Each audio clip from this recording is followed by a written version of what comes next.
Como nosso Deus é lindo, né? Vocês podem se assentar. Eu peço que vocês fiquem com a Bíblia na mão, que a gente vai passear bastante por ela. Inclusive, a Su falando, eu tive que copiar e colar os trechos aqui no computador, porque é pequenininha a Bíblia. Mas eu estou pedindo ao Senhor para me ajudar aqui, porque a presença de Deus está muito forte. E quando eu terminei de preparar essa ministração, que ela já estava no meu coração, que Deus já estava me incomodando para esse lugar, né? Eu falei com a pastora Priscila. Eu passei por todos os versículos, por toda a trajetória. Eu falei, Senhor, é isso mesmo? E aí eu falei, eu quero um versículo. Eu dei um tema, né, professora, vai lá, prepara. Aí o Espírito falou, é essa trajetória, mas o tema não é esse não. O tema é, o verdadeiro amor lança fora todo medo. Ele precisava trazer, né, essa palavra aqui, e a gente vê o quanto o Espírito Santo conecta todas as coisas. E eu estou muito grata com a presença do Senhor aqui, ela é real. Nós vamos, então, entender como é que esse verdadeiro amor lança fora todo medo. Porque para falar de amor, eu vou passar também a falar de algumas coisas que doem. Que é o ódio, que são feridas. Porque para falar de cura, a gente tem que falar de feridas, né? E é o que o Senhor quer fazer. E eu pensava comigo, Deus, mas é um grupo seleto de pessoas do Senhor. Todo mundo ali já é tua, né? Nós já somos do Senhor. O Senhor quer curar? Nós somos curadas no Senhor. Mas Ele precisa curar aqui. Então nós vamos abrir alguns trechos. Se ficar difícil acompanhar todos eles, eu vou fazendo leitura e depois vocês pegam as referências. Nós vamos primeiro em Caim. Gênesis 4. E eu vou passar por 4 histórias que vão indicar medo, ódio, inveja. Enfim, resumindo, feridas. São 4 histórias que para a gente trazer cura para o nosso presente, a gente tem que, às vezes, olhar assim para o nosso passado. E Deus sempre nos chama a viver o hoje, né? E ao lugar do Espírito Santo nas nossas vidas. Mas vamos aprender com os nossos irmãos. Lá em Gênesis 4 diz, e aconteceu, no versículo 3, e aconteceu ao cabo de dias que Caim trouxe do fruto da terra uma oferta ao Senhor. E Abel também trouxe dos primogênitos das suas ovelhas e da sua gordura. E atentou o Senhor para Abel e para a sua oferta, mas para Caim e para a sua oferta não atentou. E irou-se Caim fortemente, e descaiu-lhe o semblante. Agora eu quero que a gente vá ali, em Gênesis 39, no mesmo livro. Nós vamos lá na mulher de Potifar. E gravem na sua mente. E Caim irou-se fortemente. Lá em Gênesis 39, nós temos a história de José. Todas as histórias que nós vamos passar aqui, elas são muito conhecidas. E vamos ver o que Deus tem para nos ensinar com elas. No capítulo 39, a partir do versículo 6, diz assim: E deixou tudo o que tinha na mão de José, de maneira que nada sabia do que estava com ele, a não ser do pão que comia. E José era formoso de porte e de semblante. E aconteceu depois dessas coisas que a mulher do seu senhor pôs os seus olhos em José e disse, deita-te comigo. Porém ele recusou e disse à mulher do seu senhor, eis que o meu senhor não sabe do que há em casa comigo. E entregou em minha mão tudo o que tem. Ninguém há maior do que eu nesta casa, e nenhuma coisa me vedou, senão a ti, porquanto tu és a sua mulher. Como, pois, eu faria tamanha maldade e pecaria contra Deus? E aconteceu que, falando ela, cada dia José, e não lhe dando ele ouvidos para deitar-se com ela e estar com ela, sucedeu num certo dia que ele veio à casa para fazer seu serviço, e nenhum dos homens da casa estava ali. E ela lhe pegou pela sua roupa, dizendo, deita-te comigo. E ele deixou a sua roupa na mão dela e fugiu, e saiu para fora. E aconteceu que, vendo ela que deixara a sua roupa em sua mão, e fugira para fora, chamou aos homens de sua casa, e falou-lhes, dizendo... A gente pode também entender assim, e falou-lhes, mentindo. Vede, meu marido, trouxe-nos um homem hebreu para escarnecer de nós. Veio a mim para deitar-se comigo. E eu gritei com grande voz. E aconteceu que, ouvindo ele, que eu levantava minha voz, gritava, deixou a sua roupa comigo e fugiu e saiu para fora. Agora nós vamos em 1 Samuel 1, apenas 4 versículos, 3 versículos, do 4 ao 7. 4 mesmo. Nós vamos lá em Penina. E sucedeu que, no dia em que Eucana sacrificava, dava a ele porções a Penina, sua mulher, e a todos os seus filhos e a todas as suas filhas. Porém, a Ana dava uma parte excelente, porque amava a Ana, embora o Senhor lhe tivesse cerrado a madre.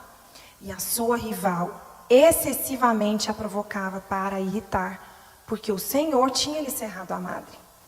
E assim fazia ele de ano em ano, sempre que Ana subia à casa do Senhor. A outra a irritava e por isso chorava e não comia. Agora nós vamos na última história, essa primeira parte que é Jonas. Vou ler pouquíssimos versículos. Jonas 3. Nós vamos ler o 10 e Jonas 4, nós vamos ler os primeiros. E Deus viu as obras deles, como se converteram do seu mau caminho, e Deus se arrependeu do mal que tinha lhe anunciado que lhes faria, e não o fez. Mas isso desagradou extremamente a Jonas, e ele ficou irado. E orou ao Senhor e disse: Ah, Senhor, não foi esta minha palavra, estando eu ainda na minha terra? Por isso é que me preveni fugindo para Tarsis, pois sabia que és um Deus compassivo e misericordioso, longânimo e grande em benignidade, e que te arrependes do mal. Peço-te, pois, Senhor, ó Senhor, tira minha vida, porque melhor é morrer do que viver. E disse o Senhor: Fazes bem que assim te ires? Nós passamos por essas 4 histórias, né? Caim, esses 4 personagens centrais aqui, a mulher de Potifar, ainda ali no livro de Gênesis, Penina e Jonas. E Deus foi me mostrando o que eles têm em comum em histórias tão diferentes. E o que o Senhor quer que a gente aprenda com eles é que pessoas feridas ferem, que pessoas amarguradas, que pessoas invejosas, que traumas fazem com que a gente traumatize outras pessoas. Então, existe uma marca comum na vida desses personagens, né? Se a gente for lá em Caim, ele ficou extremamente irado. E quem produziu aquela ferida em Caim, se não foi ele mesmo? Ele mesmo, porque diante de Deus, ele estava pronto para receber a oferta dos 2 irmãos igualmente. Mas Caim produziu a ferida que ele próprio sentiu tanta dor, né? Porque foi ele que se irou profundamente ao ver que o Senhor não se atentava. E ele não se atentava por quê? Para a oferta de Caim? Porque ele é mau? Não, porque ele conhecia o coração de Caim. Ele sabia o que estava produzindo ali no coração de Caim. Porque se fosse amor, verdade, o Senhor receberia a oferta de Caim. Então a gente entende que o coração de Caim estava doente. O coração de Caim estava ferido. E quando a gente traz a ferida, as nossas feridas em primeiro lugar, elas vão produzir feridas. Mais feridas, é como se um abismo puxasse outro abismo. Um trauma levasse outros traumas. Eu recebi palavras ásperas, então eu vou continuar produzindo palavras ásperas. Eu fui criado assim, então eu vou continuar criando os meus filhos assim. Eu tenho recebido muita luta. Então, se eu estou sendo forte, por que o outro não pode ser forte? Então, que os nossos traumas, assim como Caim ficou ferido e produziu ferida, e o que acabou acontecendo? Né? Acabou produzindo morte.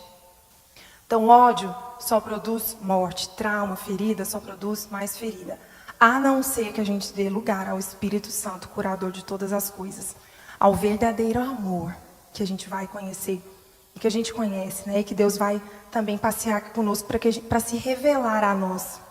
Se a gente for para a história da mulher de Potifar, ela se sentiu rejeitada. E ela pegou toda aquela rejeição, é claro que ela estava cheia de obras da carne, versus um homem reto que estava cheio da obra do Espírito Santo. Então a gente vê que o antídoto para a gente resistir os traumas, as dores, as feridas, é uma postura diante de Deus cheia do Espírito Santo. Não é porque a mulher de Potifar era fraca e José era muito forte. Se a gente for ler o capítulo inteiro, a história toda, vai mostrar o tanto que ele sofreu desde lá de trás. Pensa, um menino que sonhava e que foi tão inocente em trazer os seus sonhos. Cuidado com a inocência de revelar os seus sonhos. E ele trouxe os seus sonhos à sua família e nem mesmo os seus pais tiveram condições de acolher, né, com discernimento aquilo que era a vontade do Senhor. Ele traz de forma inocente os sonhos dele e ele só vai produzindo o que nos irmãos? Raiva, amargura, inveja.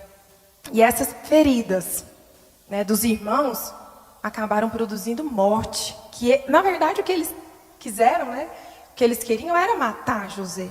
Então, desde o início, nós temos uma postura diferente de José. Então, os irmãos estavam todos submetidos à mesma criação. Mas José era diferente em quê? Em dar lugar ao Espírito Santo.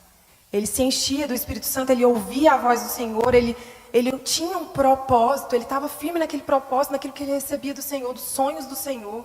Em nenhum momento ele era, desses personagens, eu acredito, aquele que mais teria motivos para se rebelar. Fala, mas eu estou tentando desde o início. Meus irmãos me jogaram. E meus irmãos, né? Então, assim, a história de José mostra quanto a nossa postura de cura pode produzir cura. Pode mudar toda uma geração. Se a gente for lá na frente, quando mais lá na história vem a ser, que ele já era um homem, ele passa por esse episódio com a mulher de Potifar, ele é preso e vocês conhecem toda a história. Lá na frente era a hora da grande revanche, ele estava cheio de poder, o poder dos homens, mas ele continuava cheio do poder do Espírito Santo. E ele diz, não temam, não temam. Ele chorava de amor, não era de ódio. Não era de amargura, não era dos traumas de revidar tudo aquilo que ele viveu e que ele recebeu. Então a mulher de Potifar é exatamente o oposto daquilo que nós temos que ser enquanto servos de Deus. E José é exatamente, né, aquilo que Cristo nos ensina a ser. Inclusive ele é tido assim como alguém que antevê a figura de Jesus por essa postura. Então, que nós não sejamos como a mulher de Potifar, que revida, né, que além de dar lugar à carne, porque ela poderia ter dado lugar à carne, mas ela poderia, meu Deus, o que eu fiz?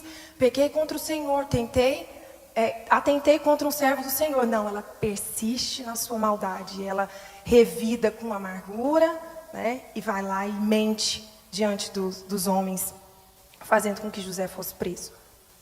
Se a gente for na história de Ana e de Penina, de novo, nós temos essas duas posturas, né? Penina ela tinha toda a estrutura e todo o bem. É como se fosse ali o filho pródigo e o irmão do filho pródigo. Os dois eram amados. Penina era amada, Ana era amada. Penina tinha filhos e Ana não tinha. E ela chorava por isso, né? Ela não ia lá irritar a Penina e contender com Penina. Era Penina que tinha filhos, que ia contender com ela, né? E irritava excessivamente, porque ela tinha que ter algum trunfo. Então, de novo, nós vemos aqui duas posturas. Ana chorava de amargura, mas ela colocava a sua amargura diante do Senhor, a ponto de, quando ela buscou o Senhor, sabe quando a gente chega naquele lugar assim, Senhor, não aguento mais, agora eu vou entregar tudo ao Senhor. E esse tem que ser o lugar, e não, eu não aguento mais não, eu vou explodir. Eu não aguento mais não, eu vou diminuir.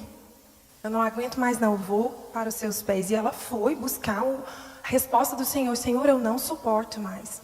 A ponto de acharem que ela estava embriagada, né? Quando o sacerdote olha para ela, ela disse, eu estou tão amargurada de espírito.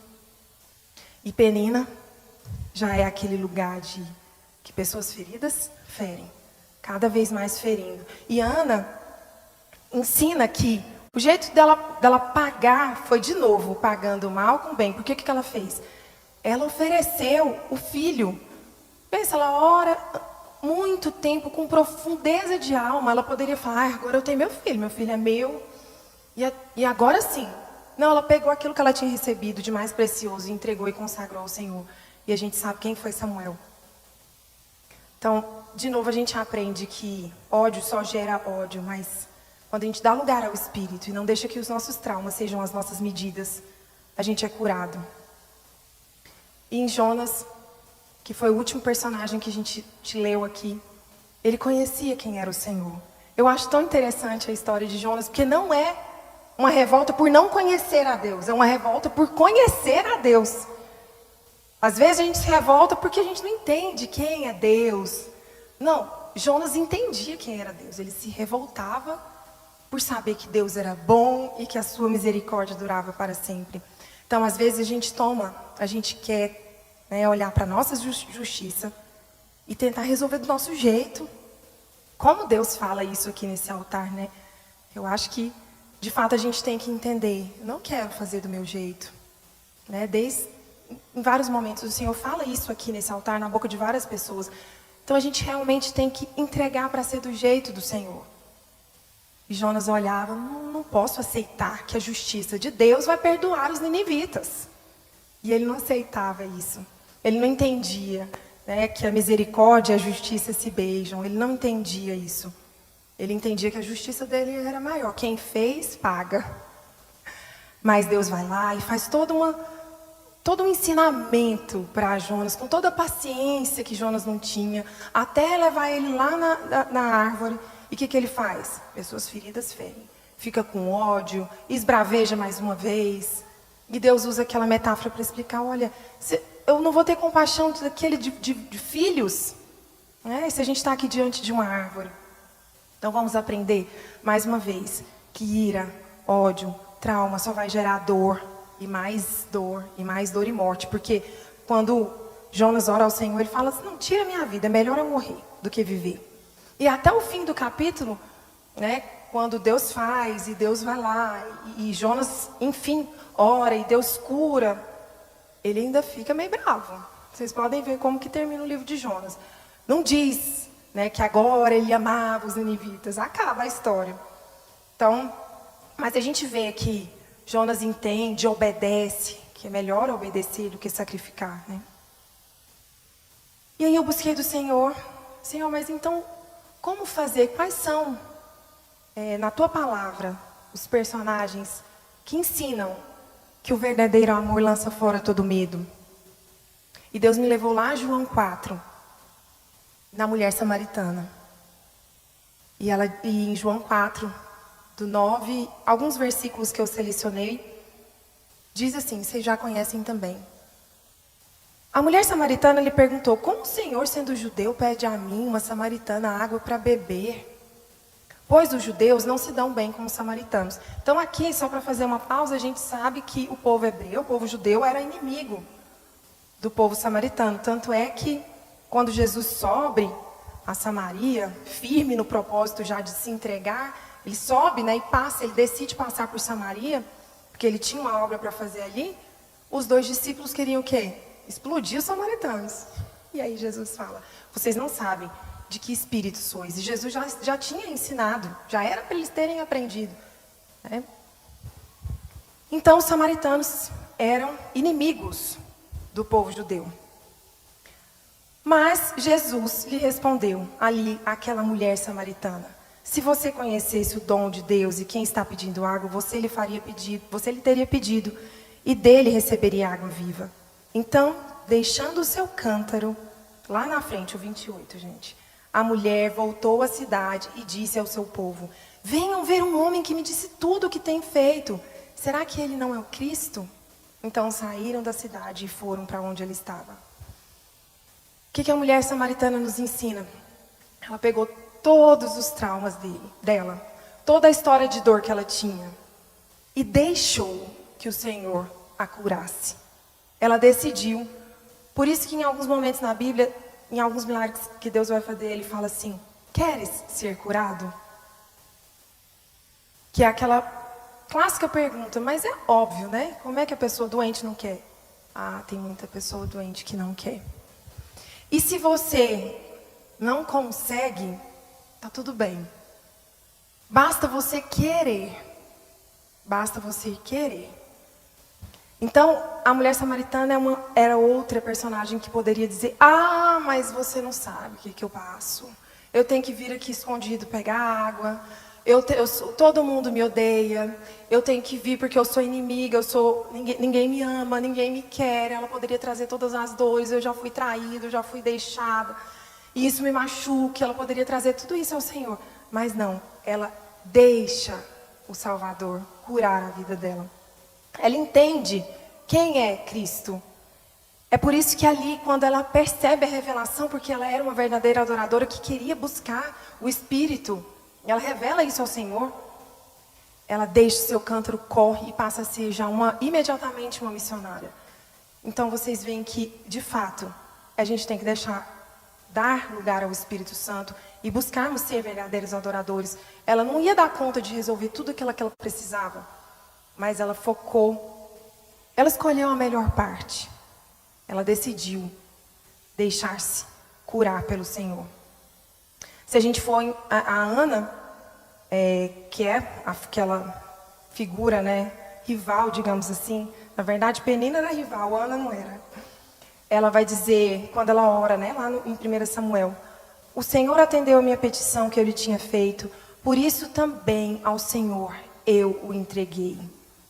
É essa a resposta que Deus quer de nós. É pegar todas as nossas dores e não revidar para nós o direito. Eu tenho direito aqui.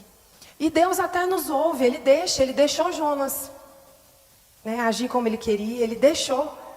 Mas Ele é Deus amoroso e Ele vai sempre trazer o bálsamo dEle e recolocar os seus servos no caminho, no lugar correto. Então Ana pegou tudo que ela tinha de mais precioso e entregou. E em José, aquele versículo que eu estava me referindo, ele diz assim: não vos entristeçais, nem fiquem com medo, não pesem vossos olhos por me haverdes vendido para cá. Olha o que ele diz: porque para a conservação da vida, Deus me enviou adiante de vós. Ele muda toda a lógica da história. Não foram vocês, não. Vocês foram usados pelo Senhor para que eu viesse aqui, porque eu tinha um propósito. Então, ai Deus, o Senhor não está vendo que eu estou sofrendo? Deus sabe que a gente sofre. Tem um livro, inclusive, do Philip Yancey. Deus sabe que sofremos. Não é sofrimento que Deus vai tirar da nossa vida. Deus não prometeu isso. Ele prometeu que Ele estaria conosco.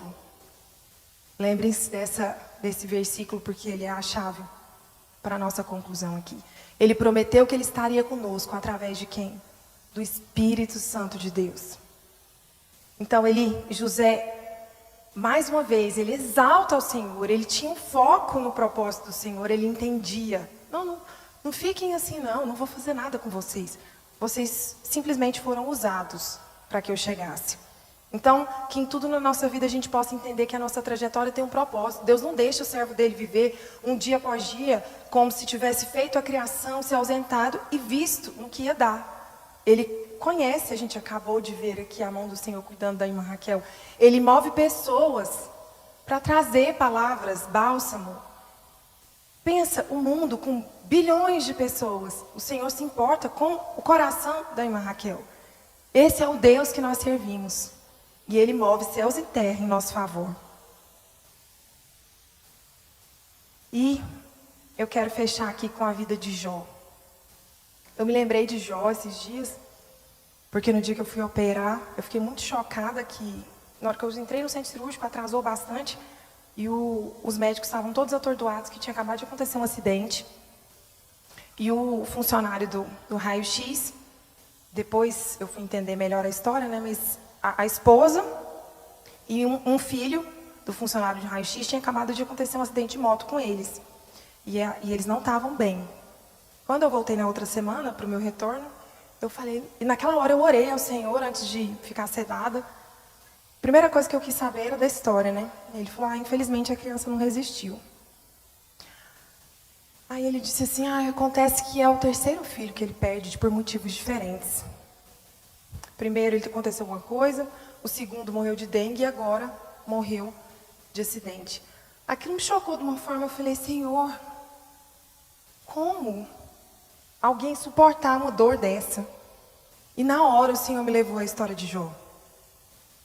Porque às vezes a gente olha assim, é numa literatura, a gente olha, é Jó, viveu, foi lá, perdeu todos os seus filhos. Gente, nós que somos mães aqui, a gente entende o que é a dor, o que é o amor que a gente tem pelos nossos filhos.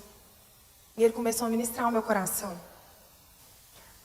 A nossa alma, A nossa alma, às vezes, é muito sentimental para entender a soberania do Espírito Santo de Deus. Ele sempre é bom, ele sempre é bom. Não importa, não é o sofrimento que vai indicar a essência de Deus nas nossas vidas.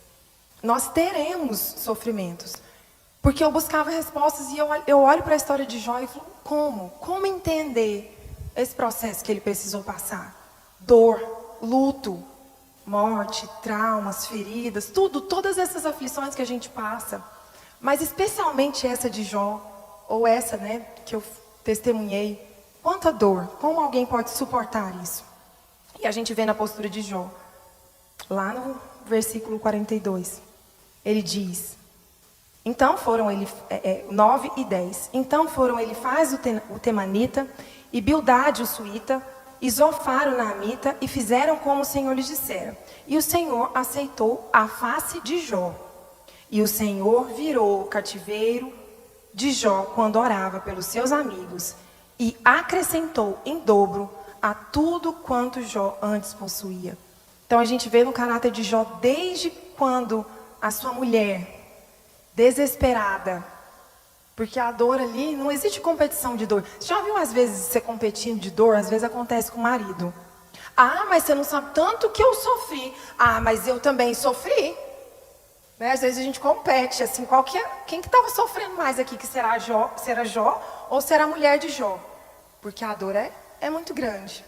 E ela diz, amaldiçoa esse Deus e morre. Ela não suporta, né? E Jó estava passando por tamanha dor, né? Não consigo aqui mensurar essa questão de mais ou menos dor, mas os dois estavam passando pela mesma situação.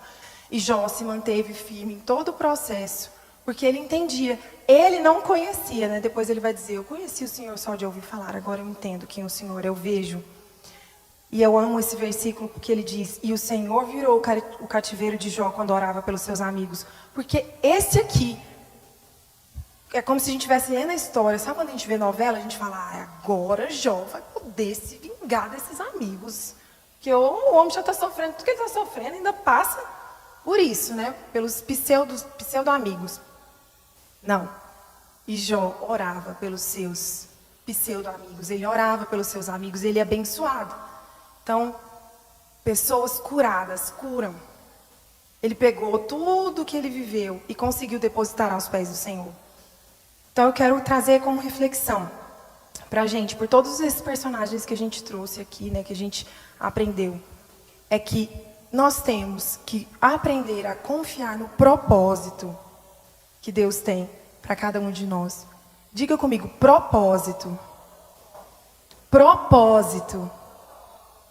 Deus tem um propósito. Ele tem um objetivo. Eu nunca me esqueço quando a pastora Priscila traz aquele versículo que diz, ele contou, todos os nossos dias estão contados. Ele conhece sua trajetória, o seu caminhar, as dores que você ia passar. Ele conhece.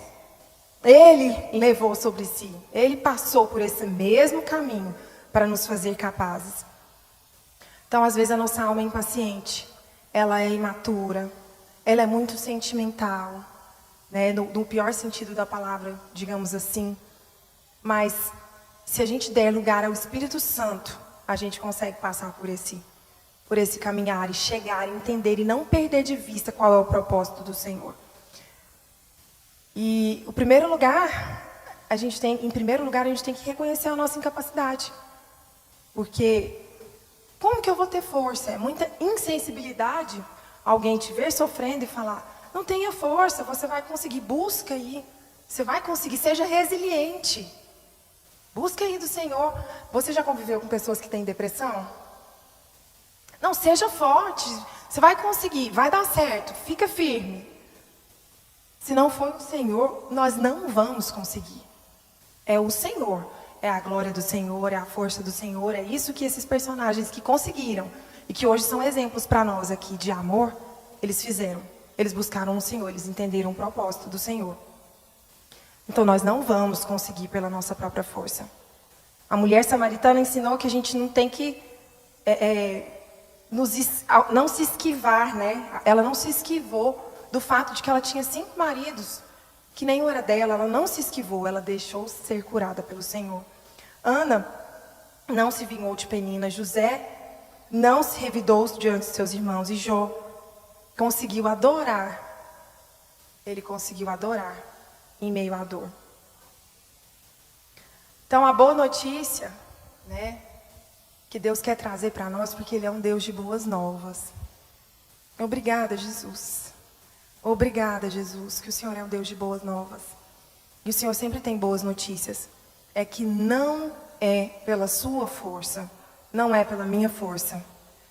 Porque quando eu olho, é aquela mesma história de Paulo. Quando eu penso que eu entreguei, eu estou aqui confessando. Quando eu penso que eu entreguei, eu já estou lá tentando tomar o controle de novo.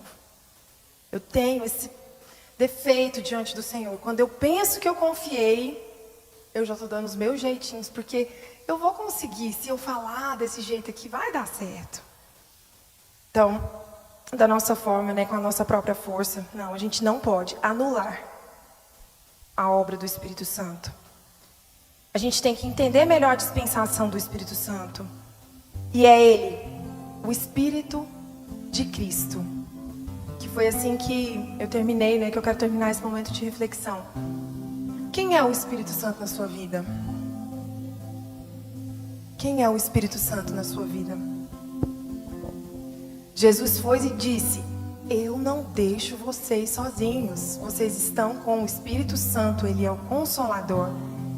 Ele é aquele que vai te encorajar. Então, Jesus vive em nós por meio do Espírito Santo. Não tem outra saída se a gente não der lugar ao Espírito Santo. Ele não vai dar essa glória e essa obra a ninguém. É por meio do Espírito Santo. O Espírito Santo nada mais é do que o Espírito de Cristo em nós.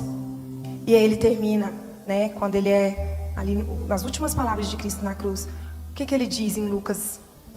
É o jeito que Lucas narra. Perdoa-lhes, porque eles não sabem o que fazem. Ele é a expressão máxima do melhor comportamento que a gente pode ter diante da nossa trajetória. Então, tudo, de fato, tudo que a gente aprende desde pequenininho, né? Como é que eu tenho que ser? Faz tudo o que Jesus faria. E é de fato. Tudo que Jesus faria. Ele termina. Ele era o que mais poderia, né, se revidar. Por quê? Porque ele tinha todo o poder. Ao contrário de todos os personagens que a gente leu, eram todos fracos de verdade.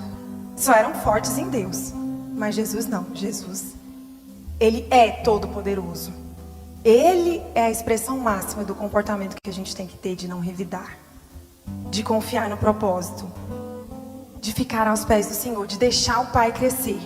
Para a gente diminuir. Então, a gente tem que olhar para o alto. Porque é de lá que vem a nossa redenção. Eu passei até para Lorena, um médico que eu sigo, que estava falando assim, como vencer a ansiedade, né? Como que a gente vence a ansiedade? Porque que tempos em que tudo coopera para que a gente seja ansiosa, né? E eu achei interessante o que a ciência vai comprovar das coisas que ele ensina. A última coisa que ele ensina, enquanto médico, que já é comprovado pela ciência, olhar para o céu. Olhar para o céu é comprovadamente um comportamento que te produz calma. Então vamos olhar para o céu, porque é de lá que vem a nossa redenção. E Cristo vive em nós através do Espírito Santo. Vamos nos colocar de pé e pedir ao Espírito Santo. Eu não sei se eu posso orar. Pedir para que o Espírito Santo esteja assumindo o lugar que lhe é de direito. Às vezes a gente fala com Deus Pai, compreendendo quem Ele é. Às vezes a gente fala com Deus Filho, compreendendo quem Ele é. Mas às vezes a gente tem que entender melhor quem é o Espírito Santo. Espírito Santo, nós já declaramos, o Senhor tem liberdade aqui. Nós já dissemos e estamos agora, Pai, reconhecendo que nós queremos que o verdadeiro amor lance fora todo medo, todo trauma, toda dor, todo tipo de mágoa e tudo que a gente viveu até aqui a gente quer lançar aos teus pés. Espírito Santo, só o Senhor tem poder para fazer essa obra de consolo. Só o Senhor tem poder para fazer essa obra de cura. Só o Senhor pode alcançar os lugares que a gente não consegue, porque não é por meio de nenhum tipo de força. Não é a nossa própria força. Não é o poder terapêutico de conversar com alguém. Não é o poder terapêutico de um apoio. Não. É a cura que vem do Espírito Santo do Senhor. Espírito Santo de Cristo, enche este lugar aqui neste momento.